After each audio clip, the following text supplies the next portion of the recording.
القوم اتبعوا المرسلين اتبعوا من لا يسألكم أجرا وهم مهتدون وما لي ولا أعبد الذي فطرني وإليه ترجعون أتخذ من دونه آلهة إن يردني الرحمن بضر لا تغني عني شفاعتهم شيئا ولا ينقذون إني إذا لفي ضلال مبين إني آمنت بربكم فاسمعون قيل ادخل الجنة قال يتقي يعلم بما فضل ربي جعلني من المكرمين وما أنزلنا على قومه بعده من كتب السماء وما كنا منزلين إن كانت إلا صيحة واحدة فإذا هم خامدون يا حسرة على العباد ما يأتيهم من رسول إذا كانوا به يستهزئون لم يروا كما أهلكناهم من القرون أنهم إليهم لا يرجعون وإن كل لما جميع لدينا محضرون وآية له الأرض الميتة أحييناها وأخرجنا منها حبا فمنه يأكلون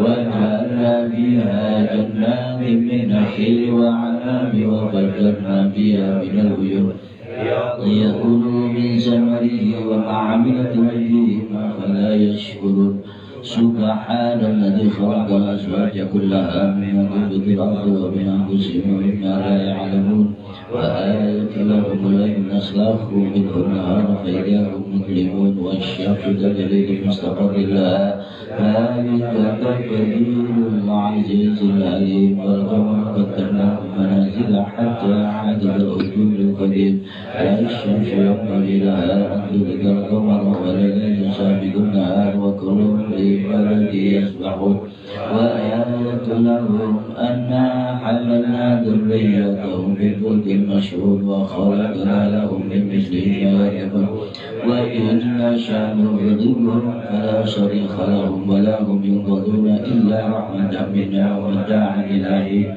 وإذا قيل لهم اتقوا بما يأتيكم وخوفكم لعلكم ترحمون وما تأتيهم من آية من آيات ربهم إلا كانوا عنها معرضين وإذا قيل لهم أنفقوا مما رزقكم الله قال الذين كفروا الذين آمنوا وعدتهم لم يشاء الله أطعامه إن أنتم إلا في ضلال مبين ويقولون متى هذا الوعد إن كنتم صادقين ما يقولون إلا شيئا واحدة تأخذهم وهم يخصمون فلا يستطيعون تمشية ولا إلى أهلهم يرجعون ونفخ بصير بينهم من الناس إلى ربهم ينزلون قالوا يا ويلنا من بعثنا من مرقدنا هذا ما وعد الرحمن وصدق المرسلون إن كانت إلا صيحة واحدة وإذا هم جميع لدينا ينظرون اليوم لا تظلم نفس شيئا ولا تجزون إلا ما كنتم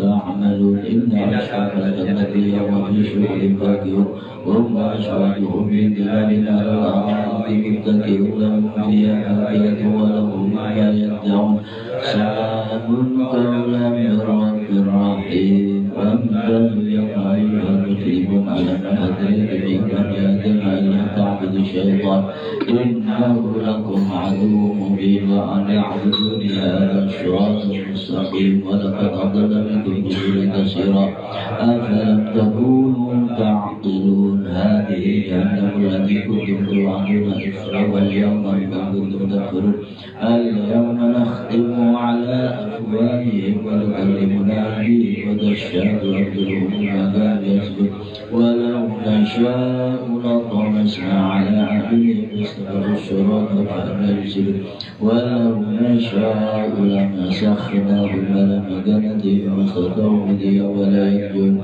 ومن نعمرهم نكسه الحياة فلا يأكلون ما علمناه الشرع ما ينبغي له إن هو إلا ذكر وقرآن مبين لينذر من كان حيا ويحق القول على الكافرين ألم يروا أنا خلقنا لهم مما عملت أيدينا أنعاما فهم لها مالكون وذللنا لهم فيها بطونا يأكلون ولهم فيها منافع ومشارب أفلا يشكرون واتخذوا من دون الله آلهة لعلهم ينصرون لا يستطيعون نصرهم وهم لهم جند مهتدون فلا يحزنك قولهم إنما نعلم ما يسرون وما يعلنون ولم يرى الإنسان أنا خلقناه من نطفة فإذا هو خصيم مبين ومثل المثل ونسي خلقه قال من يحيي العظام وهي رميم قل يحيي الذي أنشأها أول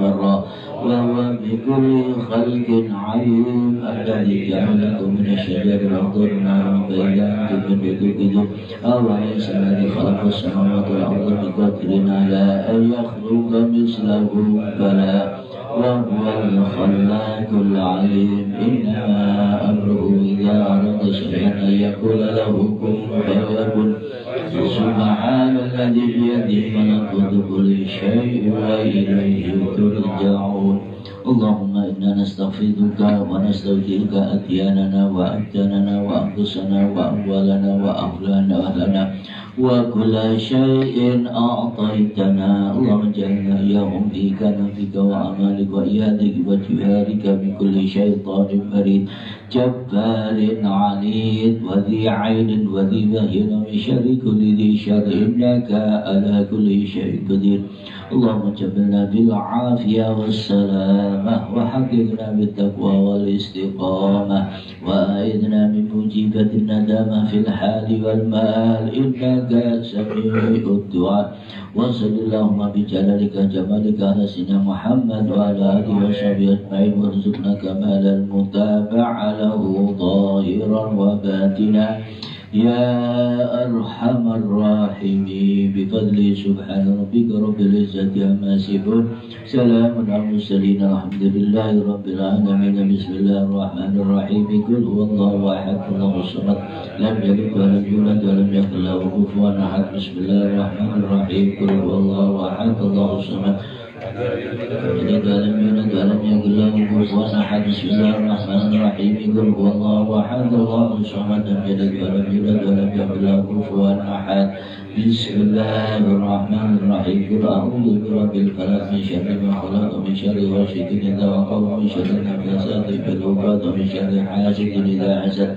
بسم الله الرحمن الرحيم قل أعوذ برب الفلق من شر ما خلق ومن شر غاسق إذا وقب ومن شر النفاثات في العقد من شر حاسد إذا حسد بسم الله الرحمن الرحيم قل أعوذ برب الفلق من شر ما خلق ومن شر غاسق إذا وقب ومن شر النفاثات في العقد ومن شر حاسد إذا حسد بسم الله الرحمن الرحيم قل أعوذ برب الناس ملك الناس إله الناس من شر الوسواس الخناس الذي يوسوس في صدور الناس من الجنة والناس بسم الله الرحمن الرحيم قل أعوذ برب الناس ملك الناس إله الناس من شر الوسواس الخناس الذي يوسوس في صدور الناس من الجنة والناس بسم الله الرحمن الرحيم قل أعوذ برب الناس ملك الناس إله الناس من شر الوسواس الخناس الذي يوسوس في صدور الناس من الجنة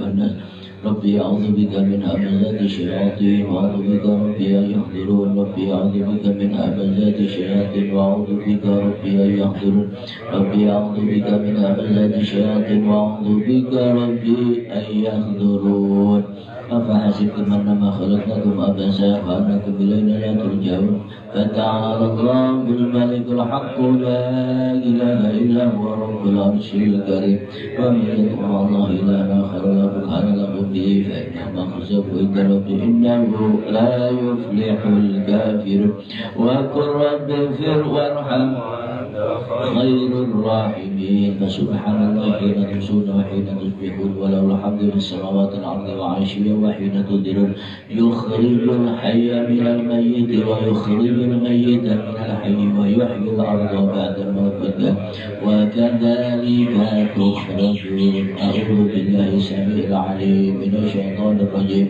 بسم الله الرحمن الرحيم لو أنزلنا هذا القرآن على جبل لرأيته خاشعا متصدعا من خشية الله وتلك الأمثال نضربها للناس لعلهم يتفكرون هو الله الذي لا إله إلا هو عالم الغيب والشهادة هو الرحمن الرحيم هو الله الذي لا إله إلا هو الملك القدوس السلام المؤمن المهيمن العزيز الجبار المتكبر سبحان الله عما يشركون هو الله الخالق البارئ المصور له الأسماء الحسنى يسبح له ما في السماوات والأرض وهو العزيز الحكيم سلام على نوح في العالمين إنا كذلك نجزي المحسنين إنه بالعباد المؤمنين أعوذ بكلمات الله التامات من شر ما خلق أعوذ بكلمات الله التامات من شر ما خلق أعوذ بكلمات الله التامات من شر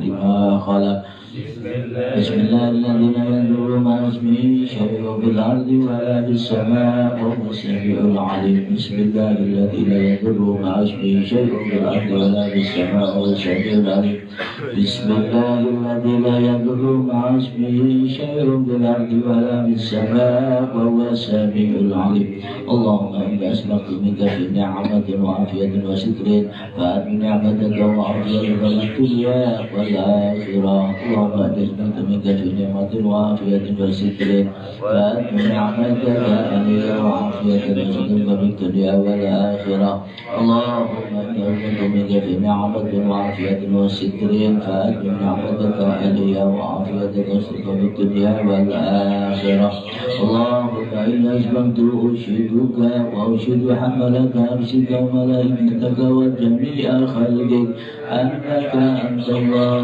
لا إله إلا أنت وحدك لا شريك لك وأن سيدنا محمدا عبدك ورسولك اللهم إني أسلمت أشهدك وأشهد حملك أرشك وملائكتك وجميع خلقك أنك أنت الله لا إله إلا أنت وحدك لا شريك لك وأن سيدنا محمدا عبدك ورسولك اللهم إني أسلمت أشهدك وأشهد حملة عرشك وملائكتك وجميع خلقك أنك أنت الله لا إله إلا أنت وحدك لا شريك لك وأن سيدنا محمدا عبدك ورسولك اللهم إني أسلمت أشهدك وأشهد حملة عرشك وملائكتك وجميع خلقك أنك أنت الله لا إله إلا أنت وحدك لا شريك لك وأن سيدنا محمدا عبدك ورسولك الحمد لله رب العالمين حمدا يوافي نعمه ويكافئ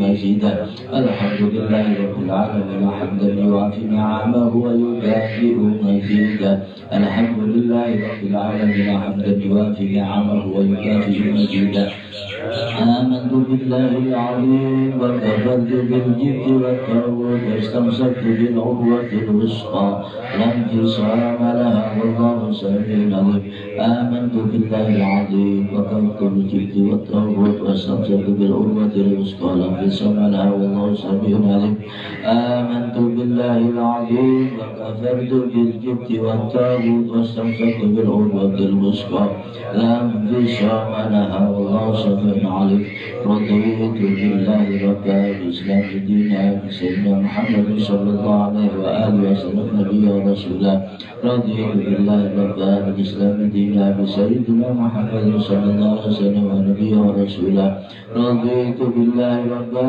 بالإسلام دينا بسيدنا محمد صلى الله عليه وآله وسلم نبيا ورسولا حسبي الله لا إله إلا هو عليه توكلت وهو رب العرش العظيم حسبي الله لا إله إلا هو عليه توكلت وهو رب العرش العظيم حسبي الله لا إله إلا هو عليه توكلت وهو رب العرش العظيم حسبي الله لا إله إلا هو عليه توكلت وهو رب العرش العظيم حسبي الله لا إله إلا هو عليه توكلت وهو رب العرش العظيم حسبي الله لا إله إلا هو عليه توكلت وهو رب العرش العظيم حسبي الله لا إله إلا هو عليه توكلت وهو رب العرش العظيم اللهم صل على سيدنا محمد وآله وصحبه وسلم اللهم صل على سيدنا محمد وآله وصحبه وسلم اللهم صل على سيدنا محمد وآله وصحبه وسلم اللهم صل على سيدنا محمد وآله وصحبه وسلم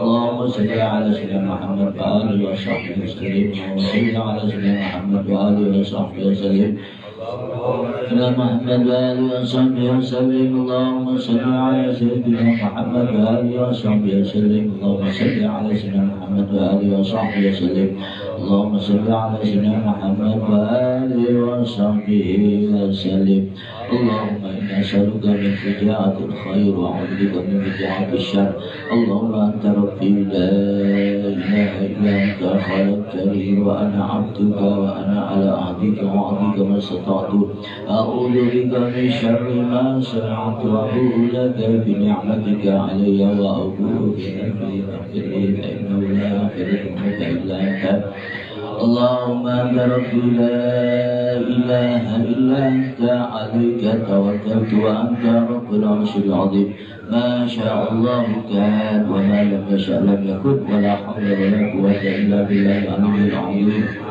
أعلم أن الله على كل شيء قدير وأن الله قد أحاط بكل شيء علما اللهم إني أعوذ بك من شر نفسي ومن شر كل دابة أنت آخذ بناصيتها إن ربي على صراط مستقيم يا حي يا قيوم برحمتك أستغيث ومن عذابك أستغفر أصلح لي شأني كله ولا تكلني إلى نفسي طرفة عين اللهم إني أعوذ بك من الهم والحزن أعوذ بك من الأسى والكسل وأعوذ بك من الجبن والبخل وأعوذ بك من غلبة الدين وقهر الرجال اللهم إني أسألك العافية في الدنيا والآخرة اللهم إني أسألك العفو والعافية والمعافاة الدائمة في ديني ودنياي وأهلي ومالي اللهم استر عوراتي وآمن روعاتي اللهم اغفر لي من بين يدي من خلفي وعن يميني وعن شمالي وعن موتي وأعوذ بعظمتك أن أغتال من تحتي اللهم أنت خلقتني وأنت تهديني وأنت تطعمني وأنت تسقيني وأنت تميني وأنت تحييني وأنت على كل شيء قدير أصبحنا على فطرة الإسلام وعلى كلمة الإحسان وأتي نبينا محمد صلى الله عليه وآله وسلم وعلى ملة أبينا إبراهيم حنيفا مسلما وما كان من المشركين اللهم بك أصبحنا بك أمسينا بك نحيا بك نموت عليك نتوكل وعليك نشر أصبحنا فأصبح الملك لله والحمد لله رب العالمين اللهم إني أسألك خير هذا اليوم فتحه ونصره ونوره وبركاته وهداه اللهم إني أسألك خير هذا اليوم وخير ما فيه وخير ما قبله وخير ما بعده وأعوذ بك من شر هذا اليوم شر ما فيه شر ما قبله وشر ما بعده اللهم ما أصبح بي من نعمة أو بأحد من خلقك فمنك وحدك لا شريك لك فلك الحمد ولك الشكر على ذلك سبحان الله بحمده سبحان الله العظيم عدد خلقه ورضا نفسه وزنة عرشه ومداد كلماته حمده سبحان الله العظيم عدد خلقه ورضا نفسه وزنة عرشه ومداد كلماته سبحان الله وبحمده سبحان الله العظيم عدد خلقه ورضا نفسه وزنة عرشه وكلماته سبحان الله عدد ما خلق بالسماء سبحان الله عدد ما خلق بالأرض سبحان الله عدد ما بين ذلك سبحان الله عدد ما هو خالق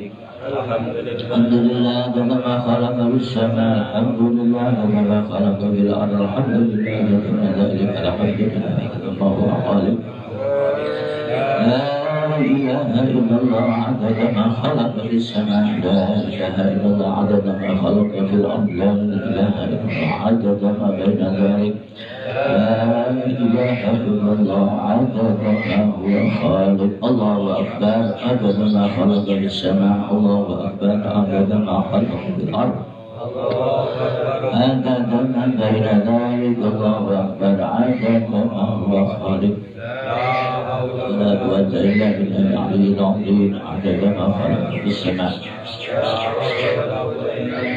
عدد ما خلق في الأرض لا حول ولا قوة إلا بالله العلي العظيم. لا إله إلا الله وحده لا شريك له له الملك وله كل شيء قدير أبدا كل ذرات حرام له الملك وله الحمد وهو على كل شيء قدير. لا إله إلا الله وحده لا شريك له له الملك وله الحمد وهو على كل شيء. بسم الله ما شاء الله لا يزول خير إلا الله. بسم الله ما شاء الله لا يصرف الشيء الله. بسم الله ما شاء الله ما كان من يعمل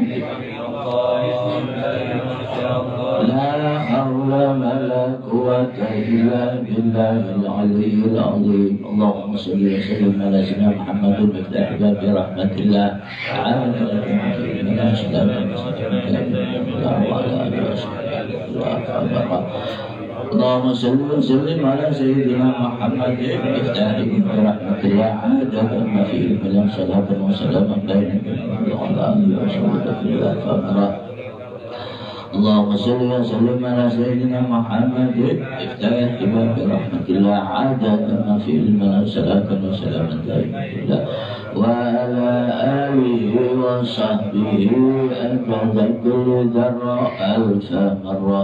بسم الله الرحمن الرحيم. اللهم إني أخلص بدرب الله قوله ما شاء الله كفر لا إله إلا الله أبوه محمد رسول الله صلى الله عليه وسلم سفره لا حول ولا قوة إلا بالله العلي العظيم. أحاط بنا من بسم الله الرحمن الرحيم. الحمد لله رب العالمين الرحمن الرحيم مالك يوم الدين إياك نعبد وإياك نستعين اهدنا الصراط المستقيم صراط الذين أنعمت عليهم غير المغضوب عليهم ولا الضالين. شور الله لا إله إلا هو الحي القيوم لا تأخذه سنة ولا نوم له ما في السماوات وما في الأرض. من الذي يشفع عنده إلا بإذنه يعلم ما بين أيديهم ما خلفهم ولا يحيطون بشيء من علمه إلا ما شاء وسع كرسيه السماوات والأرض ولا يؤوده حفظهما وهو العلي العظيم. بنا استدارت الملائكة بأن رسولك إلى حبة ورسول من كل قدر مهدور وحذر محذور من جميع الشر. تكارشنا بالله من عدونا وعدو نسك عرش الله إلى كل أرضيات بمئة ألف لا حول ولا قوة إلا بالله العلي العظيم. صنعته لا تنقضي بألف لا حول ولا قوة إلا بالله العلي العظيم. اللهم إن أحد أرادني بسوء من الجن والإنس والوحوش من بشر أو شيطان أو سلطان أو وسواس فاردد نذرهم في انتكاس وقلوبهم بوسواس وأرجعهم في إفلاس وأوبقهم من الرجل إلى الرأس لا في سهل يطلع ولا جبل يضرب بمئة ألف لا حول ولا قوة إلا بالله العلي العظيم. صلى الله على سيدنا محمد وعلى آله وصحبه وسلم. اللهم صل على سيدنا ومولانا محمد خير البرية صلاة تسلمنا بها وتسلم أهلنا وأولادنا وأقربنا وأحبابنا ومعلمنا ومتعلمنا وأصدقائنا وجيراننا وتسلم بيوتنا ومساجدنا ومعاهدنا ومدارسنا ومزارعنا ومكاتبنا وجميع محلاتنا وأحوالنا من شر زلزلة الأرض وحركاتها ومن شر الأمطار والرياح والصوارم وغيرها ومن شر السيارات والطائرات والبواخر والموجات وأنواعها ومن شر الوباء والآفات والآهات وأشباهها ومن شر الجن والإنس والوحوش والطاغوت والشياطين ومكائد فيها ومن التردي والهدم والخرج والغرق وجميع المصائب ومثلبها ومن كل بلاء بالدين والدنيا والآخرة بجاه المصطفى وعلى آله وصحبه وسلم تسليما. اللهم صل وسلم على على سيدنا محمد صاحب البشرى صلاة تبشرنا بها وأهلنا وأولادنا وجميع مشايخنا ومعلمينا وطلبتنا وطالبتنا من يومنا هذا إلى يوم الآخرة. اللهم صل وسلم على سيدنا محمد صاحب البشرى صلاة تبشرنا بها وأهلنا وأولادنا وجميع مشايخنا ومعلمينا وطلبتنا وطالبتنا من يومنا هذا إلى يوم الآخرة. اللهم صل وسلم على سيدنا محمد صاحب البشرى صلاة تبشرنا بها وأهلنا وأولادنا وجميع مشايخنا ومعلمينا وطلبتنا وطالبتنا من يومنا هذا إلى يوم الآخرة.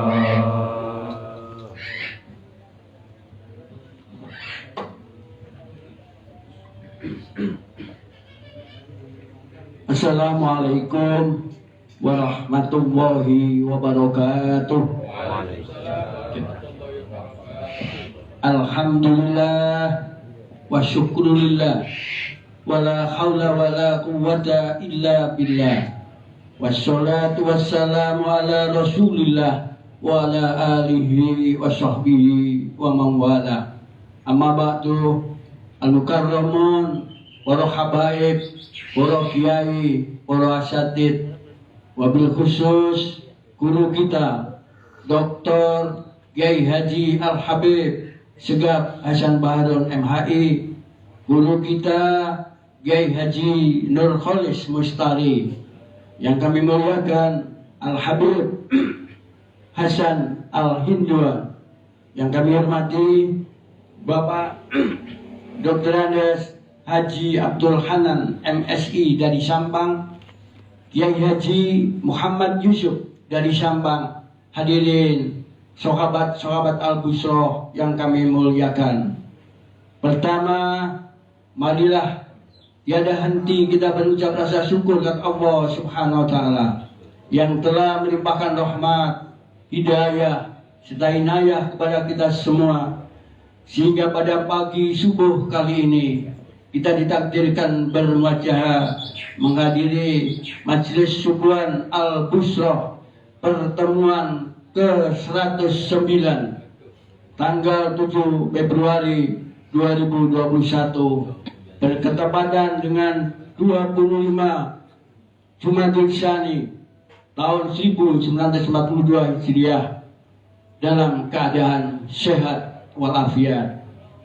Yang kedua, mudah-mudahan selawat serta salam tetap tercurahkan kepada junjungan kita Baginda Rasulullah Muhammad Sallallahu Alaihi Wasallam. Hadirin, sahabat-sahabat Al-Busroh, pemirsa Daulat TV yang kami hormati, topik pada pagi hari ini kita ambil topik Fadilah Sholat Sunnah Isyraq dan sholat sunnah awwabin. Marilah kita ikuti tausiah guru kita dengan penuh kekhusyuan. Kepada Al-Mukarram Dr. Ki Haji Al-Habib Segaf Hasan Balun kami haturkan Allahumma sholli ala Sayyidina Muhammad.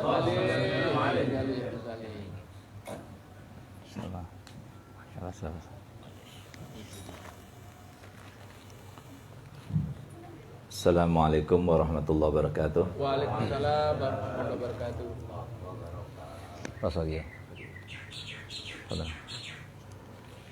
Alhamdulillah rabbil alamin wassalatu wassalamu ala asyrafil anbiya wal mursalin sayyidina Muhammadin wa ala alihi wa sahbihi ajmain. Subhanaka la ilma lana illa ma 'allamtana innaka antal alimul hakim. Rabbi shrah li sadri wa yassir li amri wahlul 'uqdatam min lisani yafqahu qawli, amma ba'du. Yang sama-sama kita muliakan, kita hormati dan kita cintai serta kita selalu doakan para alim ulama, para ahli waris Nabi Muhammad sallallahu alaihi wasallam, khususnya pembina Majelis Subuhan Al-Bushra, sahabat kami, sahabat ayah kami, dan juga orang tua kita semuanya, Kiai Nur Khalid Mustari, yang kita doakan semoga beliau panjang umur, sehat walafiat, dalam keadaan berada di dalam hatinya Nabi Muhammad, dicintai oleh Nabi Muhammad, jadi dudukan Nabi Muhammad, dan berjumpa dengan Nabi Muhammad di dunia qabla al-akhirah insyaallah. Dan semoga kita semuanya mendapatkan kemuliaan umur yang barokah seperti beliau insyaallah, dalam keadaan sehat walafiat. Dan tidak lupa kepada Kiai Muhammad Yusuf yang datang dari Sampang, semoga perjalanan ini tidak sia-sia baginya dan semoga mendapatkan tempat khusus dalam hatinya Nabi Muhammad SAW. Itu pula Kiai Rashidin, Kiai Muhammad Rashidin yang datang dari Purworejo, Wonorejo. Tidak lupa kepada misanan saya yang jauh di mata tapi dekat di hati. Beliau adalah Habib Hasan Al-Hinduan. Kami semenjak kecil berdua dekat, kemana-mana berziarah Habib Syekh, betul-betul masih berdua. Alhamdulillah beliau sekarang bersilaturahmi dan mampir di tempat kami. Semoga beliau panjang umur, sehat walafiat, dan semoga kita berdoa kepada Allah Ta'ala semoga beliau mendapatkan jodoh yang terbaik dunia dan akhirat insyaallah. Beliau duda. Ya. Jadi selama masih belum kawin lagi berarti masih dalam keadaan di dalam hadisnya Nabi SAW, syirarukum uzzabukum, yang paling jelek di antara kalian yang belum kawin ini. Semoga cepat beliau itu dapat jodoh. Kecuali kalau memang sudah sepuh seperti Gurunda Kiai Nur Khalid Mustari, itu dimaafkan, tapi yang masih muda-muda ini nggak dimaafkan. Semoga cepat dapat jodohnya insyaallah. Amin ya rabbal alamin. Dan semua saudara kami pengurus Subuhan Al-Bushra, tidak lupa kepada Kiai Al-Ustadz Mahmud dan Pak Ali, Pak Haji Tasripin, Pak Hashim, dan semua para pengurus yang maaf saya tidak sebutkan satu persatu. Tidak lupa kepada anggota Kopi ya, yang selalu menyertai kita walaupun secara online, mohon maaf kita tidak bisa mengundang banyak karena memang kita harus melaksanakan dan menerapkan prokes ya, yang sesuai dengan aturan daripada pemerintah. Alhamdulillah pagi hari ini tema kita adalah sebuah tema yang harusnya menjadi sebuah perhatian kita. Kenapa saya katakan menjadi perhatian kita? Karena tema ini tidak terkait dengan kewajiban, tapi terkait dengan kesunahan. Sedangkan Allah SWT dalam hadis qudsinya, beliau Allah Ta'ala telah menyampaikan di dalam hadis tersebut, wala yazalu abdi yataqarrabu ilayya bin nawafil hatta uhibbah. Jadi masih saja hambaku itu berusaha untuk dekat kepadaku dengan pekerjaan-pekerjaan yang sunnah sehingga aku mencintainya. Jadi kalau kita itu hanya terbatas kepada pekerjaan wajib saja, kita tidak akan memantik cintanya Allah. Kecuali dengan kita menerapkan dan melaksanakan serta benar-benar mengikuti ajaran Nabi SAW yang terkait dengan sunnah-sunnahnya. Di antaranya adalah sunat isyraq, sunnah sholat isyraq, dan juga sunnah sholat awabin. Apa itu sholat isyraq dan apa itu sholat awabin? Pertama kali kita akan berbicara terkait dengan sholat sunnah isyraq. Isyraq itu adalah diambil daripada kata-kata syurukus syams, terbitnya matahari. Di dalam sebuah hadis yang sahih bahwasanya Nabi SAW kalau sudah terbit matahari maka beliau melaksanakan sholat 2 rakaat. Ya, itulah dasar yang menjadikan kesunahan sholat sunnah isyraq itu. Cuma berbeda pendapat ulama di dalam hal apakah sunnah isyraq itu sholat duha ataukah sholat yang lainnya. Dalam mazhab Syafi'i sendiri berbeda pendapat.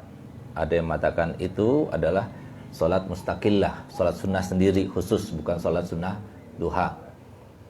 Dan banyak pula di antara mazhab Imam Syafi'i yang mengatakan bahwasanya itu adalah sholat duha, sama saja seperti sholat duha. Cuma karena bertepatan dengan waktu syuruk dikatakan sunnatul isyraq. Ala kulli hal, bagi yang mengatakan itu sunnah isyraq itu sholat mustaqillah, sholat tersendiri, kesunahan tersendiri, ataupun dia itu termasuk sama saja seperti sholat duha, maka kedua-duanya itu merupakan sebuah kesunahan yang dilaksanakan oleh Nabi kita Muhammad SAW. Sedangkan yang kita harapkan daripada sholat sunnah isyraq ini, ada satu hadis yang harusnya kita jadikan sebagai sebuah kefokusan kita semuanya. Karena ini adalah sebuah ghanimah baridah. Jadi ghanimah baridah itu adalah sebuah istilah yang disampaikan oleh para ulama terkait dengan sebuah amalan yang mudah dilakukan tapi pahalanya besar. Apa itu? Kata Nabi SAW dalam hadisnya, man shallal ghadata fi jama'atin summa qa'ada yadhkurullaha hatta tatlu asy-syamsu summa shalla rak'atain kanat lahu ka ajri hajatin au umratin tamah. Jadi barang siapa yang sholat subuh jamaah, alhamdulillah kita melaksanakan sholat subuh tadi jamaah, kemudian duduk berzikir pada Allah, alhamdulillah sampai sekarang kita masih berzikir pada Allah. Karena yang maksudnya zikir itu bukan hanya kita itu membaca salawatan, membaca wiritan, membaca zikir dan sebagainya, tapi zikir itu adalah setiap keadaan yang jikalau kita itu berada di dalam ranah tersebut atau keadaan tersebut kita mengingat kepada Allah. Termasuk menghadiri pengajian, itu termasuk zikir. Kemudian hatta tatlu asy-syams, sampai terbit matahari. Coba kita lihat, Maulana, lihat syuruk jam berapa. Nah, jadi sampai terbit matahari. Begitu terbit matahari jangan langsung sholat, karena termasuk masih diharamkan sholat ya, sampai berlalu 1/4 derajat. Nah, itu 4 derajat itu sekitar 16 menit. 1 derajatnya itu 4 menit. 4 kali 4 berarti 16 menit. Itu dalam mazhab Syafi'i. Dalam mazhab Abi Hanifah 5 derajat. Jadi berarti 20 menit. Tapi mazhab Syafi'i 16 menit. Jadi kalau kita lihat di HP, kita lihat di almanak, terbit matahari, tambahin 16 menit. Nah, jadi jangan langsung kita sholat. Gitu. Kalau kita langsung sholat, itu nggak boleh, masih diharamkan sholat. Nah, jadi tunggu sampai 16 menit, setelah itu baru kita sholat. Jadi di situ terbit matahari hari ini jam berapa? Jam 5.31. Berarti sekarang udah terbit matahari, tapi belum boleh kita melaksanakan sholat sunnah isyraq. Karena belum berlalu waktu 16 menit. Nah, jadi 31 tambah 16 menit, berarti 3 berapa? 4 berapa? 47. Jadi 5.47 baru berarti sudah masuk waktunya isyraq. Baru kita sholat 2 rakaat. Kalau kita sudah sholat 2 rakaat habis itu, setelah kita melaksanakan sholat subuh jamaah, berzikir, duduk sampai waktu terbit matahari, lalu kemudian sholat 2 rakaat, pahalanya kata Muhammad seperti orang yang haji dan umrah yang sempurna. Maksudnya sempurna apa? Diterima.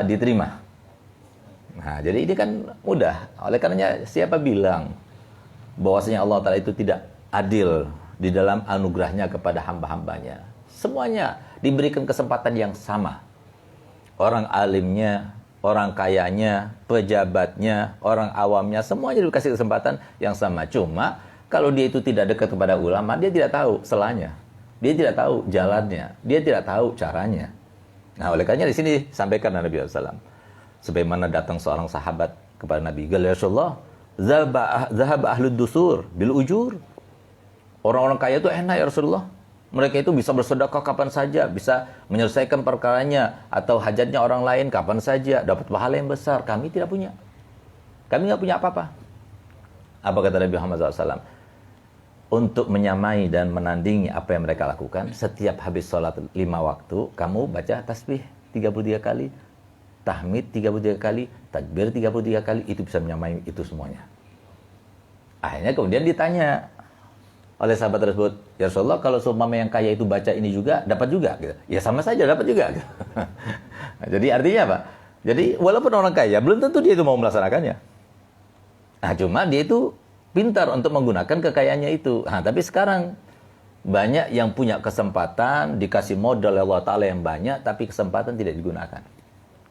Kalah dengan bisikannya siapa? Siapa lagi kalau bukan musuh kita itu? Innahu aduun mubin. Nah, gitu. Nggak bakal dibiarkan kita itu melaksanakan suatu kebaikan. Orang kayanya dilupakan bahwasanya kekayaan itu adalah anugerah. Orang alimnya dilupakan bahwasanya ilmu itu adalah sebuah anugerah. Begitu pula orang awamnya tidak berusaha untuk mencari-cari celah, mencari-cari kesempatan untuk mendapatkan jalan-jalan kebaikan.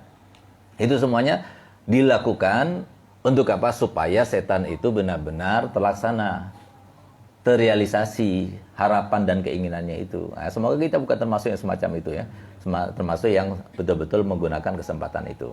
Nah, itulah sunnah isyraq. Ada pula yang mengatakan bahwasanya sunnah isyraq itu adalah duha. Karena masuknya waktunya sama.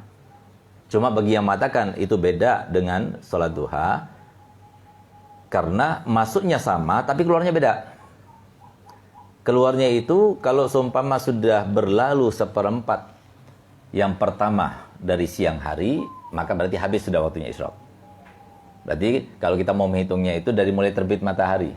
Tadi kan 31, 5.31 sampai maghrib sekarang jam 6 kurang 5 ya.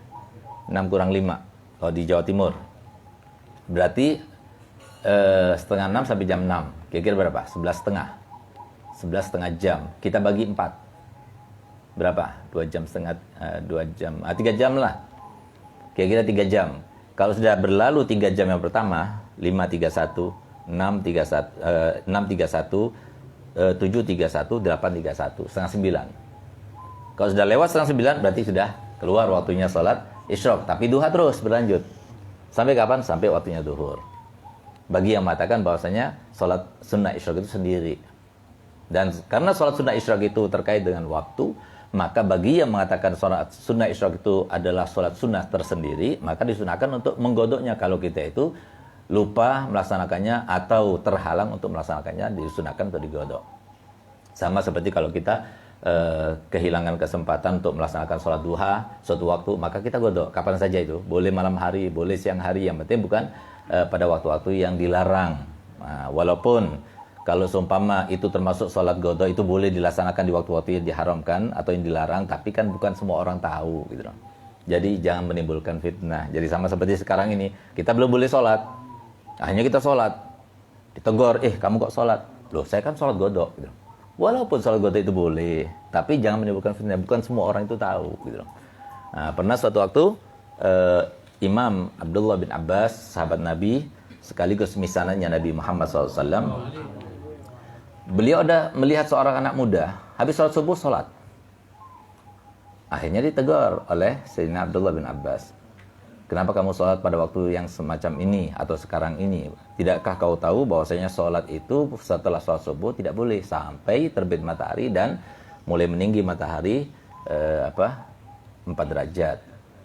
Apa kata anak muda itu? Allah Ta'ala akan menyiksa karena aku sholat. Nah, jadi ini banyak. Zaman sekarang seperti anak-anak muda ini seperti ini banyak. Gitu. Orang Allah Ta'ala mau menyiksa aku karena aku sholat. Maka dijawab oleh Sayyidina Abdullah Abbas dengan cerdiknya dia mengatakan, Allah Ta'ala tidak menyiksa kamu karena sholatnya, tapi karena kamu membangkang perintahnya. Nah, gitu. Nah, jadi sholat bisa jadi sholat kita tidak sah. Sholat kita menjadi azab. Sholat dengan suatu pakaian yang diambil dengan cara kezaliman, dengan cara diharamkan, enggak terima sholatnya. Jadi bukan semua ibadah itu pasti menghasilkan pahala kalau sesuai dengan anjuran prosedur yang telah ditetapkan dan diajarkan oleh Nabi kita Muhammad SAW. Nah, bagi yang mengatakan bahwasanya sunnah isyraq itu termasuk sholat duha, maka ya mungkin kita penting kiranya untuk membahas sholat duha gitu. Karena sholat duha itu salah satu daripada sholat yang dinamakan dengan sholat awabin. Nah, jadi sholat awabin itu ada sholat duha, sholat awabin, ada juga yang kita laksanakan setelah sholat maghrib itu. Dikatakan sholat awabin karena apa? Biasanya yang melaksanakan itu setiap waktunya itu adalah orang yang ahli ibadah. Makanya dikatakan awabin. Gitu. Awab itu ahli ibadah, yang suka beribadah. Sehingga yang sholat duha sama sholat awabin yang habis sholat maghrib itu berarti dia ahli ibadah. Kenapa dikatakan demikian oleh Nabi SAW? Karena as-salatu khairu mawdu'in fa in sya'a falyastakthir wa in sya'a falyastaklil. Jadi sebaik-baik kebaikan yang dilaksanakan itu adalah salat. Sebaik-baik kebaikan yang dilaksanakan itu adalah salat. Jika kamu berkehendak, silahkan perbanyak. Jika kamu tidak berkehendak, silahkan persedikit. Semuanya itu kembali kepada kita. Nah, karena Allah Ta'ala telah firman, man amila salihan fali nafsi wa man asaa fa 'alaiha. Man amila salihan fali nafsi, barang siapa yang beramal kebaikan, mau sedekah, mau hadir majlis taklim, mau salat duha, mau salat tahajud, apapun yang dia lakukan itu kembali kepada siapa? Efek baiknya, sesuatu yang akan diberikan terkait dengan pekerjaan kebaikan itu dari hal-hal yang positif kembali pada dirinya sendiri. Keluarga itu mendapatkan efek baiknya saja, efeknya.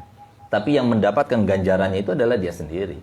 Begitu pula sebaliknya kalau kita itu berbuat kemaksiatan atau melanggar sebuah perintah daripada perintah Allah Ta'ala, maka yang rugi dia sendiri, bukan orang lain, dia sendiri yang rugi. Gitu. Nah, oleh karenanya kata Nabi SAW, sebaik-baik yang dilakukan oleh manusia daripada hal-hal yang terkait dengan ibadah itu sholat. Nah, maka kalau kamu berkehendak, perbanyaklah. Nah, kalau kamu tidak mau, sedikitlah, serah kamu gitu. Seperti ada satu orang datang kepada Nabi, ya Rasulullah, aku tidak akan menambah apa yang Allah wajibkan kepadaku dan tidak akan menguranginya. Nah, apa yang diwajibkan kepadaku ya Rasulullah? Hanya kasih tahu sama Nabi SAW, salat 5 waktu. Lalu apa? Kata sahabat tersebut, sudah aku tidak akan bertambah, tidak akan menguranginya. Kalau dia itu benar apa yang dilakukannya, dia masuk surga. Tapi surga kan ada yang standar, ada yang bagus. Kalau dia mau standar silakan. Nah, tapi standar itu harus tahu. Jadi sangat-sangat spekulatif gitu. Jadi iya kalau seumpama dia itu termasuk yang selamat. Kalau nggak ada dosanya yang lebih banyak, yang bisa menggerus dari kebaikan-kebaikan yang dilakukan secara standar. Tapi kalau seumpama tidak standar kan bisa menutupi kekurangan yang kita lakukan daripada kemaksiatan itu. Nah, jadi hendaknya kalau dalam urusan akhirat itu jangan yang ambil standar-standar saja, tapi ambil yang lebih. Dengan harapan kalau ada yang kurang-kurang kita bisa menutupinya gitu. Nah, sebagaimana kalau kita itu bermaksiat jangan yang standar, kalau bisa jangan sama sekali gitu. Nah, jadi kalau kita dalam kebaikan jangan standar, kalau bisa yang lebih, tapi kalau dalam kemaksiatan hendaknya jangan sama sekali gitu. Nah, sedangkan sholat duha itu termasuk sunnah muakkadah. Sudah sholat duha itu termasuk sunnah muakkadah, sebagaimana saya jelaskan pada sesi yang lalu bahwasanya sunnah muakkadah itu adalah setiap amaliyah yang sunnah yang tidak pernah ditinggalkan Nabi SAW, baik dalam keadaan hadar maupun safar. Di dalam bepergian Nabi SAW tetap melaksanakannya. Ketika Nabi SAW di Madinah, tetap Nabi SAW melaksanakannya. Itu namanya sunnah muakkadah. Nah, sunnah muakkadah, di antara sunnah muakkadah yang tidak pernah ditinggalkan Nabi SAW itu sholat duha. Di mana Nabi SAW bersabda, man hafadha ala syaf'atid duha ghufirat lahu dzunubuhu walau kanat misla zabadil bahr. Jadi barang siapa yang terus-menerus konsisten melaksanakan sholat duha 4 rakaat atau 2 rakaat serah ya, maka Allah SWT akan mengampuni dosa-dosanya walaupun dosanya itu seperti buih-buih yang ada di atas lautan. Nah, oleh karenanya kenapa Nabi SAW itu memerintahkan, menganjurkan untuk kita selalu sholat duha? Dan kenapa dikatakan bahwasanya orang yang sholat duha itu sebagaimana disebutkan Nabi SAW dalam hadis yang lainnya, la ghina ma'az zina wala faqra ma'ad duha. Orang yang kaya tidak akan menjadi orang kaya orang yang berzina. Ya, maksudnya orang kaya itu kan cukup, tidak pernah butuh kepada orang lain, tidak pernah perlu kepada orang lain. Itu orang kaya gitu. Tapi kalau dia itu pernah zina, nggak bakal sampai ke batas itu. Terus merasa kurang. Banyak kekayaannya, tapi dia merasa bahwasanya apa yang dia punya itu masih sedikit. Nah, itu termasuk gara-gara perzinahan, auzubillah, yang dia lakukan dulunya. Kalau tidak diterima tobatnya oleh Allah SWT. Kemudian, sebagaimana kata Nabi Muhammad SAW, tidak ada orang yang fakir karena sholat duha. Kalau dia sholat duha, nggak bakal fakir. Apa kaitannya antara sholat duha dengan kefakiran, dengan kekayaan? Yang selalu sholat duha, insya Allah tidak akan menjadi fakir. Kenapa? Karena setiap kali kita sholat duha dan kita continue setiap harinya, berarti dosa-dosa kita itu yang seperti buih-buih di lautan pun itu akan diampuni oleh Allah Ta'ala. Yang kita perlukan setiap harinya ini adalah maghfirah. Kenapa? Maghfirah itu memantik rahmat. Rahmat itu terkait dengan semua harapan kita. Harapan kita semuanya tidak akan terlaksana kecuali kalau seumpama kita tidak ada penghalangnya. Penghalang daripada turunnya rahmat itu adalah dosa. Sedangkan solusi daripada dosa itu adalah maghfirah gitu. Nah, oleh karenanya kalau kita sholat duha, maka Allah Ta'ala ridho karena nggak ada dosa dia. Sehingga yang ada Pak, yang ada ditambah rezekinya, dimudahkan urusannya. Itu rahasianya kenapa sholat duha itu kemudian dikatakan sebagai sholatnya orang kaya. Ya, nah, kemudian orang kaya dimasukkan di sini, orang kaya yang penuh dengan keberkahan. Orang kaya dengan maksud yang sesungguhnya. Siapa orang kaya? Orang kaya itu adalah orang yang tidak perlu kepada orang lain. Itu yang dimakan orang kaya. Makanya Nabi SAW mengatakan, al-ghaniyu ginal galbi, la ginal mali. Orang yang kaya itu adalah orang yang kaya hati, bukan kaya harta benda. Berapa banyak orang kaya harta benda, tapi dia itu termasuk orang miskin. Kenapa? Dia masih kurang. Dikumpulkan, walaupun dia itu hidup sampai 1000 tahun, masih sudah cukup. Tapi tetap dia itu masih merasa kurang. Nah ini, tidak digunakan kesempatan Allah Ta'ala memberikan anugerah kepadanya harta benda, tapi justru yang ada itu terasa belum cukup. Nah, gitu. Seakan-akan dia itu mau hidup 1000 tahun, padahal nggak sampai 100 tahun. Gitu. Nah ini salah satu contoh. Nah, oleh karena itu maka sholat duha itu jangan sampai ditinggalkan. Kemudian sholat duha itu sebagaimana tadi disebutkan, masuknya itu sama seperti sholat al-isyraq. Dari mulai terbitnya matahari, tunggu 16 menit, baru kemudian masuk waktunya sholat duha, waktunya sholat isyraq. Sampai kapan? Sampai ketika dia kumandangkan azan duhur. Kalau saya kumandangkan azan duhur, habis sudah waktunya sholat duha. Tapi sebaik-baik waktu sholat duha dilaksanakan adalah ketika masuk 1/4 yang pertama. Ketika masuk, berarti tadi jam berapa? 8.30. Nah, 8.30, setengah 9 itu adalah waktu-waktu yang paling afdal untuk melaksanakan sholat duha. Nah, kemudian, berapa rakaat yang harus kita laksanakan? 2 rakaat sudah cukup. Tapi kalau mau lebih baik. Tambah 2 rakaat, lebih baik. Tambah lagi 2 rakaat, jadi 6, lebih baik lagi. Tambah lagi 8 rakaat, boleh. Tapi yang paling banyaknya sholat duha itu, atau maksimalnya itu, sebanyak 12 rakaat. Tapi ulama Syafi'iyah berpendapat walaupun paling banyaknya sholat duha adalah 12 rakaat, tapi paling afdalnya sholat duha adalah 8 rakaat. Jadi kalau bisa kita melaksanakan 8 rakaat, 8 rakaat. 8 rakaat itu kan 2 rakaat kali berapa? Berapa menit? 5 menit terlalu lama. 2 rakaat 5 menit terlalu lama. Iya kok sholat subuh ya. Nah, tapi biasanya apalagi sholat sendirian nggak sampai gitu. Ya mungkin 2 menit lah, 2 menit. Jadi kalau 2 kali 8 berarti berapa? 16 menit, 15 menit selesai sudah.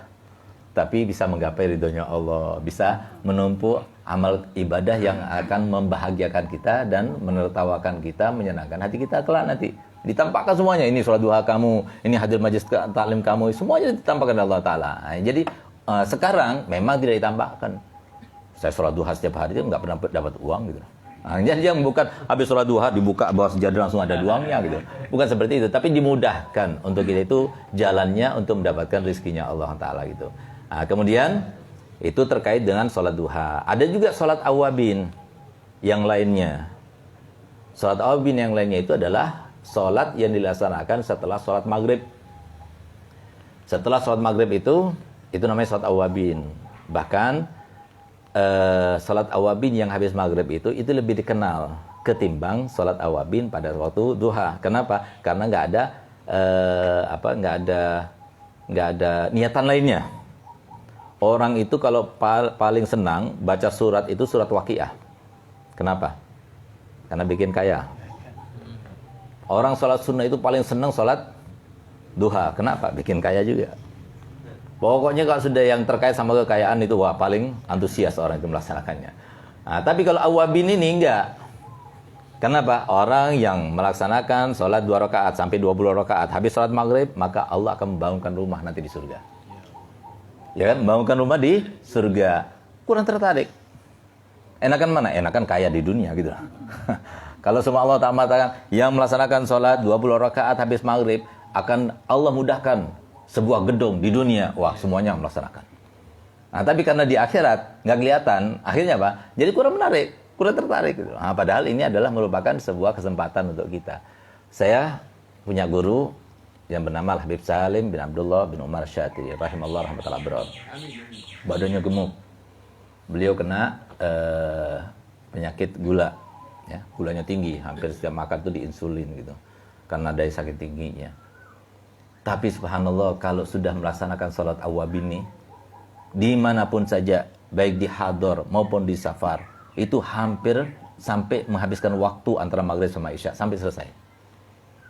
Jadi sholatnya itu hampir 1 jam, berdiri aja. Terus, jadi sholat 2 rakaat itu hampir dikatakan bisa dilaksanakan sampai hampir 1 jam. Padahal badannya gemuk. Nah, kita kan tahu kalau badan gemuk gimana gitu. Nah, jadi bangunnya itu, mau bangun lagi itu susah banget. Bahkan kebanyakan itu, kalau lagi sujud, ya tidur terus gitu. Karena kegemukan mau bangun itu susah banget gitu. Ini Habib Salim, Masya Allah. Jadi saya pernah ikut berkhidmah kepada beliau, rahimahullah rahmatullah, ketika melaksanakan ibadah haji. Kebetulan saya megang siwaknya dan sebagainya, saya berada di sampingnya. Beliau sholat, saya sholat juga. Tapi kemudian sholatnya kok nggak selesai-selesai gitu loh. Ini kaki udah gemeng. Bahkan saya punya pikiran begini, nanti besok ini banyak pekerjaan yang harus kita kerjakan. Nanti kalau seumpama saya habiskan energi saya sekarang ini, besok nggak kuat nih. Nah, sampai punya pikiran seperti itu. Apakah Habib Salim yang lebih tua, yang lebih gemuk badannya dan sebagainya, apakah tidak terpikirkan semacam itu? Kenapa kok beliau itu tetap tidak mempertimbangkan alasan seperti yang alasan saya itu tadi gitu loh. Tetap beliau, walaupun bukan di rumahnya, di perjalanan, tetap dia itu melaksanakan. Tapi kalau seumpama beliau mengajar habis maghrib, maka beliau dipercepat sholatnya. Tapi kalau sama nggak ngajar, itu lama. Kadang-kadang 2 rakaat itu sampai hampir isya. Jadi selesai itu langsung isya, di rakaat isya. Nah, itu sholat awabin. Ya, sholat awabin. Jadi boleh kita itu melaksanakan sholat 2 rakaat boleh, ditambah 2 rakaat lagi boleh, sampai maksimalnya 20 rakaat.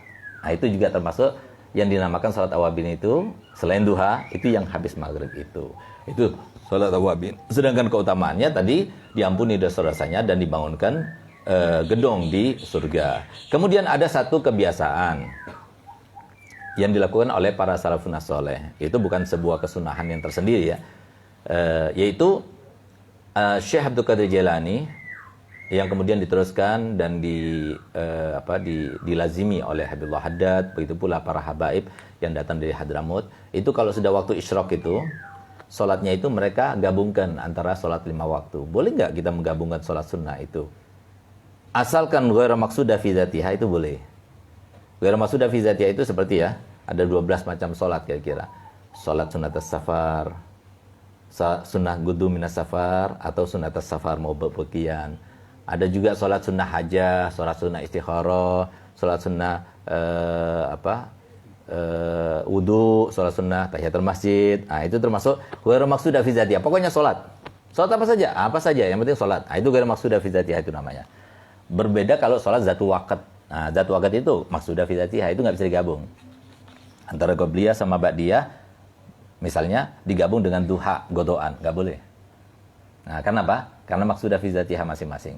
Nah, tapi kalau sholat qabliyah dengan tahiyatul masjid, salat qabliyah dengan salat hajah, salat qabliyah dengan salat istikharah, itu nggak apa-apa. Nah, oleh karena itu, jadi kebiasaannya itu beliau melaksanakan salat itu 5 niat. Dan biasa kalau di sini ya kita laksanakan ya. Tapi kalau di Masjid Jami' kita tidak laksanakan kebiasaan Syekh Abdul Jalani karena di situ ada sujud tilawahnya. Kalau semua kalau tidak dikasih tahu atau tanpa dikasih tahu sebelumnya, nanti orang mengira ini adalah sebuah bid'ah, sebuah ajaran yang enggak dan sebagainya gitu. Jadi baca 4 surat dengan 5 niat. Yang pertama salat isyraq, kemudian salat hajah, salat istikharah, salat sunat taubah. Ini semua bisa digabung ini. Nah, kemudian salat meminta pada Allah Ta'ala penjagaan untuk diri kita baik di dunia maupun di akhirat. Untuk apa kita salat istikharah? Kita sholat istikharah itu setiap hari. Para ulama itu sholat istikharah itu setiap hari. Nah, dengan apa yang diistikharahkan? Yang diistikharahkan itu, bukankah setiap kita itu, setiap hari dan setiap waktu kita, selalu ada 2 hal yang menjadi pilihan kita. Mau pergi nggak ya? Mau pergi nggak? Itu kan taradud itu namanya. Nah, maka harusnya solusinya itu istikharah. Nah, gitu. Nah, oleh karena itu, sebelum itu terjadi pilihan-pilihan itu, kita sholat istikharah dulu. Dengan kita mengatakan, Allahumma in kunta ta'lamu anna hadzal amra min niyatin nawaitu au azmin azamtu. Semua niat yang aku niati hari ini dan semua keinginan yang aku ingin laksanakan hari ini, ya Allah, kalau baik dimudahkan. Kalau tidak baik, maka cegahlah aku untuk melaksanakannya. Kan minta pada Allah Ta'ala. Nah, itu kebiasaan para ulama seperti itu gitu. Jadi setiap hari istikharah. Kapan istikharah? Istikharah setiap hari. Itu mereka gitu. Nah, jadi itu niatnya. Kemudian setelah di dalam sholat itu beliau membaca 4 surat. 4 surat ini faedahnya kalau dibaca pagi hari sama sore hari, sihir yang bagaimanapun rupanya dan bentuknya, hebatnya tidak akan masuk kepadanya.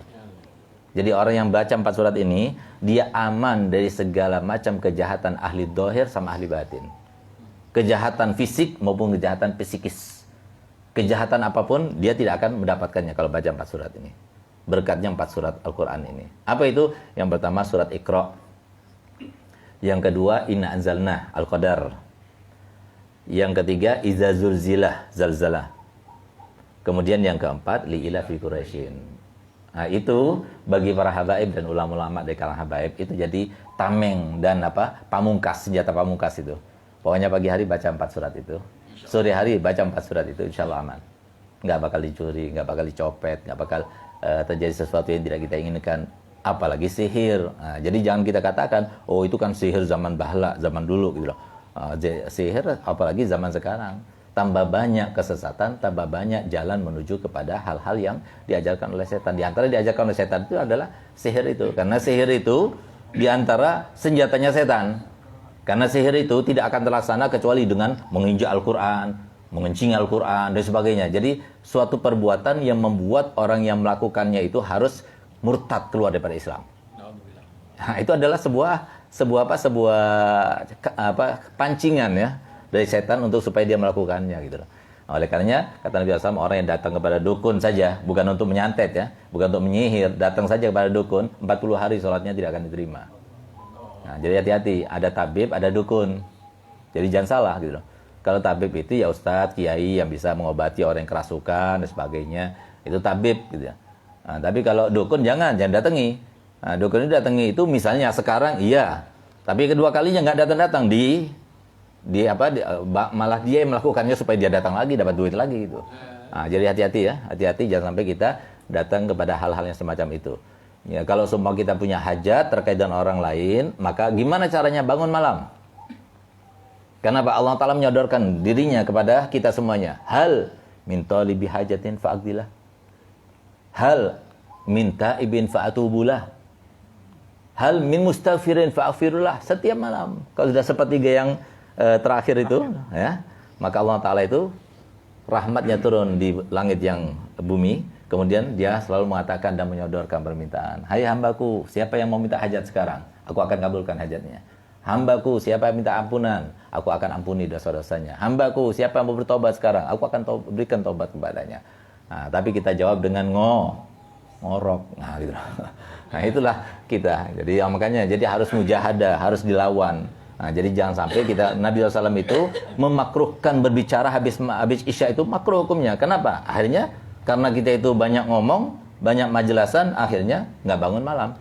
Jadi kalau malam itu Habis Isya itu Nabi SAW itu rata-rata tidurnya itu antara jam 8 jam 9.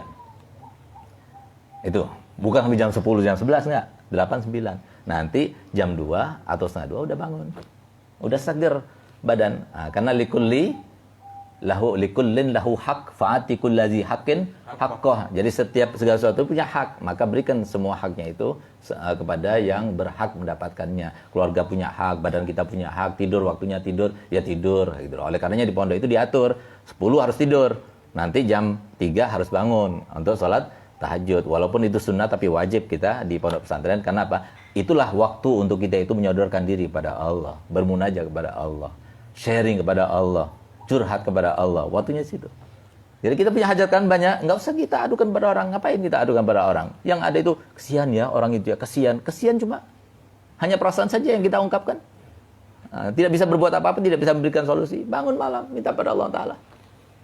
Terkait dengan anak kita, terkait dengan keluarga kita, kasih tahu pada Allah Taala. Allah Taala senang dengan yang semacam itu. Nah, oleh karena itu yang pertama. Kemudian yang kedua, yang harus dijelaskan itu kan ada sholat ada surat Iqra ya. Surat Iqra itu kan ada sujud tilawahnya. Jadi kalau seumpama kita sholat sendirian, maka sujud, sunnah sujud. Kalau nggak sujud, hukumnya makruh gitu. Nah, jadi sujud tilawah itu cukup niat saja lalu sujud. Sujud udah itu bangun ke atas. Nah, jadi setelah wasjud waqtarib sujud. Bangun baca Innazalna. Rakaat kedua baca Idza Zulzilah sama Li'ila fi Quraisyin. Kemudian boleh tidak kita itu menggunakan hadis-hadis yang dhaif dalam fadhailul a'mal. Nah, ini banyak yang dijadikan sebagai polemik, jadi sebab dilema di antara masyarakat gara-gara pekerjaan sunnah yang diperbincangkan. Jadi ulama itu sudah sepakat dari mazhab yang 4 semuanya ya, bahwasanya kita itu boleh menggunakan hadis yang dhaif ya untuk menjadi sebuah acuan melaksanakan sebuah amaliyah yang disunahkan itu, asalkan ya berada di tahtal asal. Apa tahtal asal? Tahtal asal itu maksudnya seperti sunnah-sunnah tadi yang disebutkan itu ya. Nah, itu kan berada di dalam perintah yang asal, yang umum daripada Nabi SAW. Seperti apa? Nabi SAW mengatakan tadi kan, as-salatu khairu maudu'in, fa in syaa falyastaksir, wa in syaa falyastaqlil. Salat itu adalah sebaik-baik yang dituju oleh manusia. Kalau kamu mau, perbanyak. Kalau enggak mau, ya persedikit. Nah, berarti apa? Masuk dalam perintah. Nah, sehingga kalau ada salat begini, salat begitu dan sebagainya, selama berada di dalam ranah perintah Nabi, enggak apa-apa kita laksanakan. Yang kedua, dhaifnya itu enggak sampai maudhu, ya. Tapi cuma dhaif saja misalnya. Nah, dhaif dan kuatnya hadis itu kan tergantung dari rawinya, bukan berarti hadis itu kalau dhaif bukan berarti dari Nabi SAW, tidak. Tapi karena yang membawa itu kurang sigoh, akhirnya berpengaruh kepada hadis yang dibawa itu. Itu jadi pengaruhnya hadis dhaif sama kuat atau hasan atau sahih itu seperti itu. Jadi bukan karena hadisnya itu pasti, kecuali kok maudhu itu bukan dari Nabi SAW gitu ya. Nah, kemudian kita tidak meyakini ketika melaksanakan fadilah-fadilah tersebut bahwasanya ini adalah sesuatu yang pasti benar. Jadi cuma siapa tahu benar. Nah, gitulah. Itu nggak apa-apa yang semacam itu. Nah, jadi jangan diperbincangkan selama ada ulama yang mempunyai pendapat semacam ini, karena mereka itu kan berdasarkan ijtihad. Nah, kita sebagai seorang mughalid ya, sebagai orang awam, jangan sampai kita itu mengingkari sesuatu yang diijtihadkan oleh para mujtahid itu gitu. Nah, jadi hendaknya jangan sampai jadi polemik gara-gara pekerjaan yang sunnah. Yang mau lakukan silakan, yang nggak mau lakukan ya sudah. Seperti kalau ketika azan mendengar asyhadu anna Muhammad Rasulullah gitu. Itu ada hadisnya. Walaupun itu dhaif, yang mau melaksanakan silakan, yang nggak mau melaksanakan jangan mengingkari gitu loh. Nah, biasanya seperti itu. Habis sholat kita mengusap wajah, ada hadisnya. Kalau nggak mau melaksanakan, ya udah. Tapi kalau mau melaksanakan silahkan, ada hadisnya gitu loh. Nah, tapi jangan sampai kita mengingkari suatu pekerjaan yang semacam itu. Ayo sekarang ini waktunya kita bersatu. Perbedaan pendapat di antara ulama ya, itu tidak sampai menjadikan mereka itu bertengkar, itu enggak dulu. Ya, apalagi sampai sekarang ini kita sebagai pengikutnya yang cuma melaksanakan dan menerapkan apa yang menjadi pendapat mereka. Kita minta pada Allah Ta'ala, semoga kita termasuk yang dimudahkan Allah Ta'ala untuk melaksanakan sunnah demi kesunahan, sehingga kita termasuk yang banyak modal ketika berjumpa dengan Allah Ta'ala. Amin ya rabbal alamin. Hadirin pemirsa Dalam TV, sahabat-sahabat Al-Bishrah yang kami hormati, untuk paripurna pemahaman tausiah beliau, kita masuk dialog interaktif. Seperti biasa, mohon berkenan untuk pertama kali kepada guru kita Kiai Haji Nur Kholis Mantari untuk berkenan menanyakan. Kemudian dialog berikutnya akan dipandu oleh sahabat kami Haji Anis Tasibin. Monggo Pak Yai.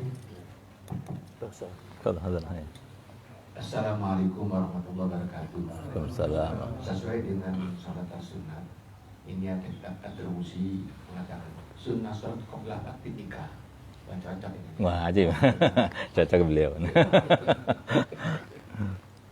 Yang saya tanyakan, yang bagi ayatuna dalika li zauji wal wali. Itaati fi ima itu apa artinya? Untuk melakukan litaati. Jadi ya satu aktivitas untuk orang mana pengantin laki-laki dan walinya pengantin perempuan. Ditaati, itu apa artinya? Itu dari tanya. Ya. Sudah sekian. Sudah.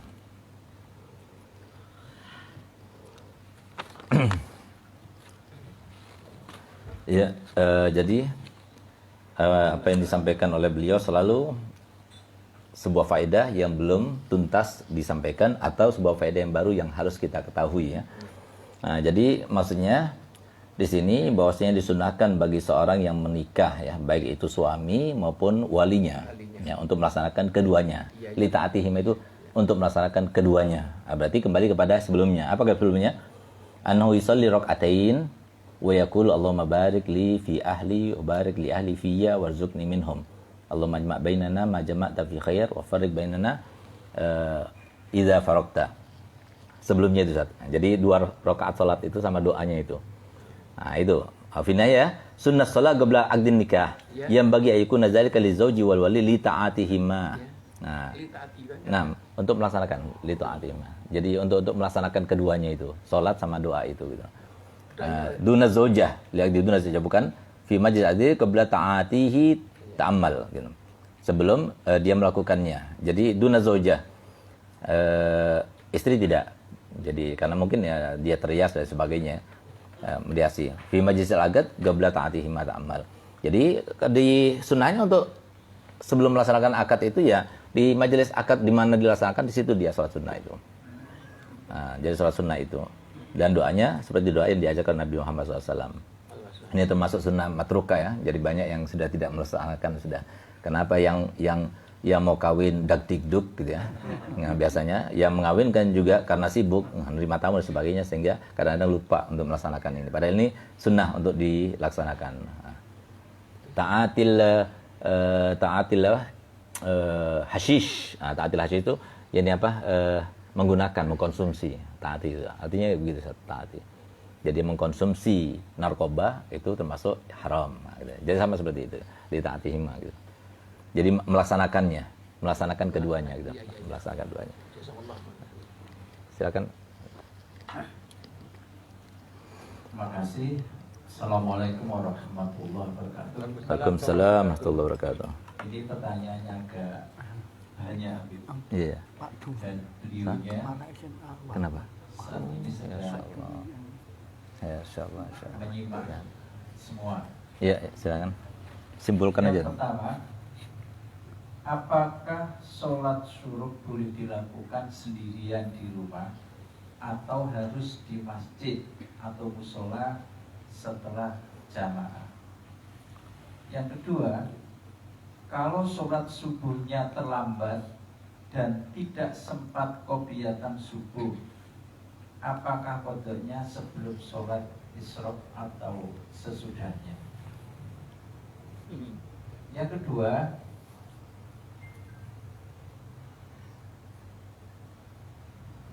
Habib, saya mohon bertanya, seharusnya hanifan musliman wa ma'ana minal musyrikin.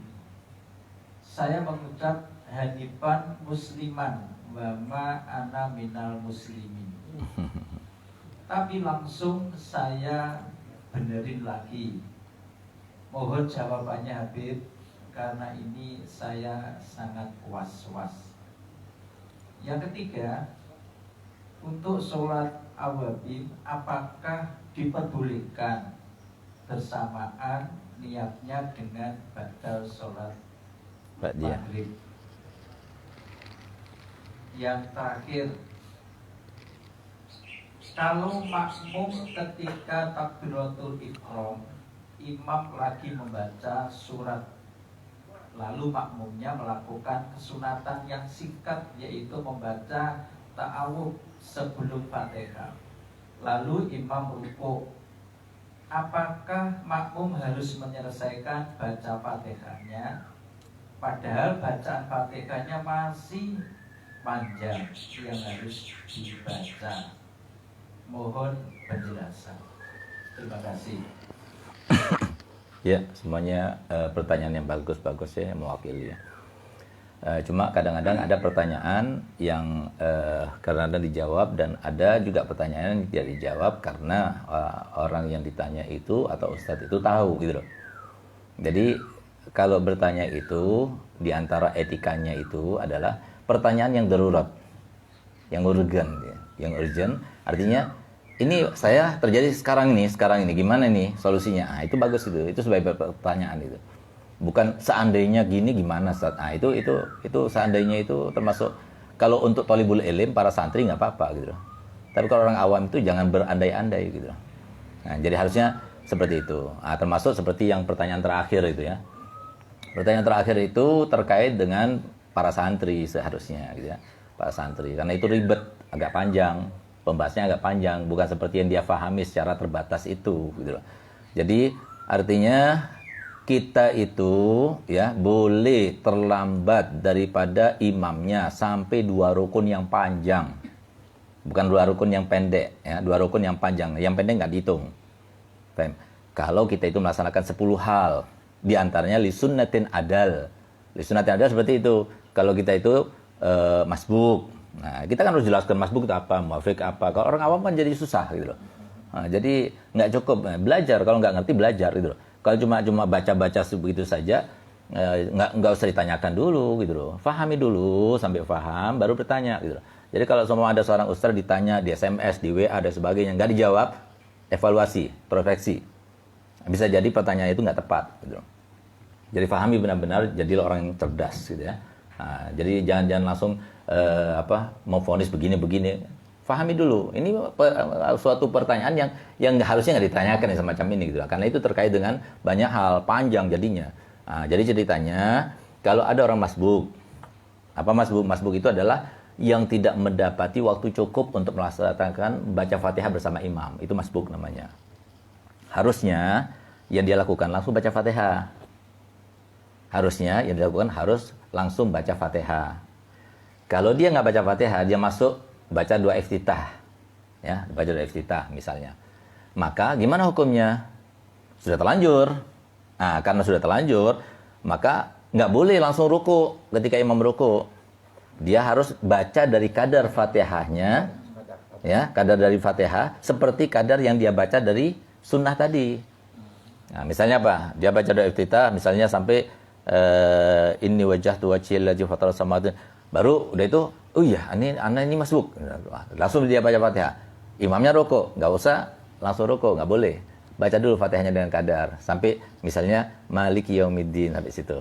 Baru dia rukuk. Kalau dia itu dapati imamnya masih rukuk, bisa tumanina di waktu rukuk, maka dia dapatkan rakaat itu. Kalau dia tidak mendapati karena imam sudah tidak, berarti rakaat tersebut tidak dihitung untuknya. Jadi kayak gitu pembahasannya gitu loh. Nah, jadi panjang, ya panjangnya semacam itu. Kalau nggak ngerti pertanyaannya itu, jadi harus ya bukan seperti yang ditanyakan malah gitu loh. Nah, jadi pertanyaannya jadi semrawut. Ini nggak nyambung, yang ini nggak nyambung gitu loh. Padahal maksudnya bukan seperti itu. Nah, oleh karena itu maka kalau bertanya itu cari yang penting-penting aja, ya. Bukan yang dalam pelajarannya para santri dan santriwati ya. Nah, jadi kalau mereka itu memang belajar, ada ininya, ini terlalu ribet. Nah, jadi ngapain nanti mau bicara masalah itu gitu. Nah, yang pertama tadi, apakah sholat syuruk boleh dilakukan sendirian, disunahkan harus di masjid? ya ini penting. Nah, jadi tadi kan untuk mendapatkan pahalanya haji dan umrah itu Nabi SAW kan mencatatkan 3 hal. sholat subuh jamaah, duduk setelah sholat subuh nggak kemana-mana sampai terbit matahari, ya kan? Berarti apa? Dilaksanakan di mana? Di masjid, ya? Atau di mana saja? Yang penting sholat jamaah, ya. Tapi nggak pergi dari tempat dia itu sholat, gitu. Bahkan merubah posisi pun tidak. Nah, tapi ulama mengatakan kalau soal merubah posisi itu karena tempat majelis zikirnya itu bukan di situ, misalnya ke sana atau menghadapnya itu beda gitu, karena dia itu harus menghadap pada guru, itu nggak apa-apa, dimaafkan, tidak sampai merubah dan tetap mendapatkan kemuliaan tersebut. Nah, kemudian tunggu dia berzikir atau menghadiri majelis taklim terus sampai terbit matahari. Begitu terbit matahari tunggu sampai 16 menit, baru kemudian sholat 2 rakaat. Nah, ya kan? Nah, kalau pulang ke rumah dulu berarti gugur, gitu. Gak memenuhi syarat itu. Nah, gitu. Jadi kalau sholat subuh sendirian gugur, atau sholat subuh godoan, apalagi ya gugur. Nah, gitu. Makanya supaya nggak sholat subuh godoan, nah, kalau mau nonton bola misalnya, ya tidurnya agak pagian atau siangnya juga tidur, gitu. Nah, saya juga nonton bola kadang-kadang ya. Nah, tapi hendaknya tahajud jangan tinggalkan. Nah, bangun malam tetap harus laksanakan, gitu. Bukan sambil nonton sambil sholat, gitu. Jangan, gitu. Nah, tetap waktunya sholat, waktunya nonton, silahkan, gitu. Tapi jangan sampai kemudian kemuliaan itu kita gugurkan hanya karena suatu hobi atau suatu yang kita lakukan dengan syahwani, ya. Nah, kemudian, itu diperintahkan seperti itu. Yang kedua, Ustaz? Kalau sholat subuhnya terlambat dan tidak sempat qobliyah dan subuh, apakah qodanya sebelum sholat atau sesudahnya? Ya, jadi kalau seumpama sholat godok itu, ya, itu boleh dilakukan kapan saja. Kalau godohnya itu ditinggalkan karena uzur. Uzur meninggalkan sholat itu kan karena 4 hal. La uzra fi ta'khiriha illa lisah au nomin au lil jam'i au lil ikrah. Jadi orang yang lupa itu uzur, atau ketiduran uzur, atau dipaksa orang uzur, atau karena jamak takhir memang hampir keluar waktunya yang pertama, nggak apa-apa karena memang uzur, ada uzur. Nah, selain itu bukan uzur namanya. Nah, kalau seumpama lupa, ya, lupa atau tidur dan sebagainya, berarti kan uzur kan? Itu boleh kapan saja. Mau sholat godoknya sunnahnya dulu boleh, atau sholat fardunya dulu, godok subuhnya dulu boleh, atau qobliyah atas subuh boleh, atau subuhnya dulu boleh, atau setelahnya juga boleh, gitu. Karena itu termasuk yang ditinggalkan karena uzur. Tapi kalau bukan karena uzur, maka yang wajib dulu yang harus dilaksanakan, gitu. Baru kemudian yang sunnah. Kenapa? Karena takutnya keburu mati, gitu. Nah, kalau keburu mati, kan yang wajib ini kan sholat subuh. Nah, gitu. Jadi sholat subuh dulu, baru kemudian sholat sunnah. Tapi kalau seumpama karena uzur, karena alat tarohi kewajibannya bukan alat faur, maka boleh didahulukan yang mana saja. Tapi lebih baik kalau didahulukan sholat subuhnya dulu, supaya lepas tanggungannya itu. Kemudian yang ketiga, untuk niat sholat awabin, apakah diperkenankan bersamaan dengan sholat maghrib? Ya. Bagi yang mengatakan awabin itu yang habis sholat maghrib itu, ya, itu termasuk satu wagat, ya, bukan sholat nafilah mutlaqah. Juga ada berbeda pendapat ulama di dalam sholat awabin itu termasuk sunnah mutlaqah atau sholat tersendiri, gitu. Nah, kalau sholat mutlaqah berarti bisa digabung dengan ba'diyah. Jadi ba'diyah wal awabin bisa, gitu. Tapi bagi yang mengatakan itu bukan termasuk sunnah nafilah mutlaqah, berarti tidak bisa digabung, gitu. Jadi sendiri. Jadi ba'diyah sendiri, awabin sendiri. Nah, kita minta kepada Allah Ta'ala semoga kita semua dikabulkan hajatnya. Semoga kaum muslimin mendapatkan semuanya hajatnya, hajatul dunia bil maisarah wa hajatul akhirah bil maghfirah. Dan semoga wabak yang terjadi ini cepat-cepat diangkat oleh Allah Ta'ala, sehingga kita cepat berkumpul di Masjid Jami melaksanakan sesuai dengan yang kita harapkan insyaallah secepatnya, ya Allah. Dan semoga kita semuanya termasuk mendapatkan banyak hikmah daripada kejadian ini insyaallah. Ala hadini yakun niyatin salihah wa ala man awsal al-Fatihah.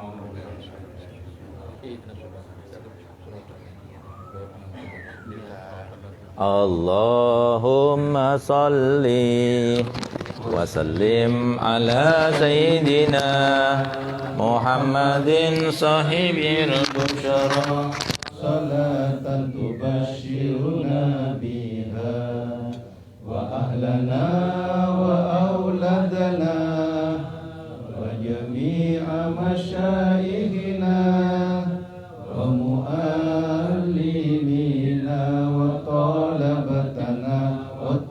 غائبتنا من يومنا هذا إلى يوم الآخرة اللهم صل وسلم على سيدنا محمد صاحب البشرى صلاة تبارك